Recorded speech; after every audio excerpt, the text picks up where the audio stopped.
தமிழ்நாட்டை பொறுத்தவரை HIV AIDS தொற்று நோயாளர்களின் எண்ணிக்கை 1,57,908.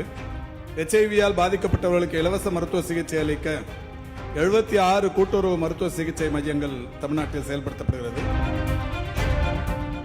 மாண்புமிகு பேரவைத் தலைவர் அவர்களே, தமிழ்நாட்டை பொறுத்தவரை HIV எய்ட்ஸ் தொற்று நோயாளர்களின் எண்ணிக்கை 1,57,908.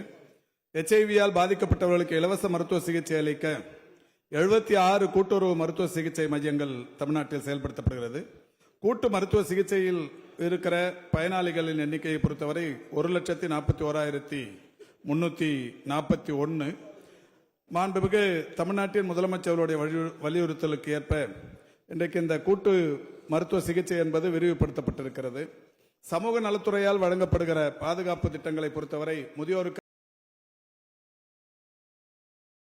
திறனாளிகளுக்கான உதவித்தொகை 1000 1500 ஆகவும் 75% விழுக்காடு பாதிக்கப்பட்டவர்களுக்கு ரூபாய் 2000 என்று மாண்புமிகு முதல்வர் அவர்கள் உயர்த்தி தந்து அந்த திட்டங்கள் செயல்படுத்தப்பட்டுக் கொண்டிருக்கிறது.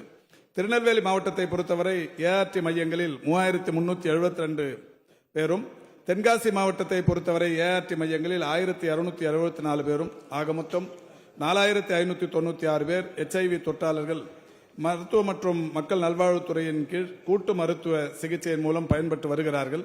மாண்புமிகு சட்டமன்ற உறுப்பினர் அவர்கள் இங்கே சொல்லியிருப்பதைப் போல இந்த துறையின் சார்பில் பிரத்யேகமாக நிதி உதவி வழங்குகிற திட்டம் எதுவும் இல்லை என்றாலும் முத்தமிழறிஞர் கலைஞர் அவர்கள் 2009ஆம் ஆண்டு ஒரு HIV-னால் எய்ட்ஸ் நோயினால் பாதிக்கப்பட்ட குழந்தைகளுக்கு ஒரு 5 கோடி ரூபாயை இன்றைக்கு வைப்பு நிதியாக தந்து ஒரு அறக்கட்டளை ஒன்றை தொடங்கி வைத்தார்கள்.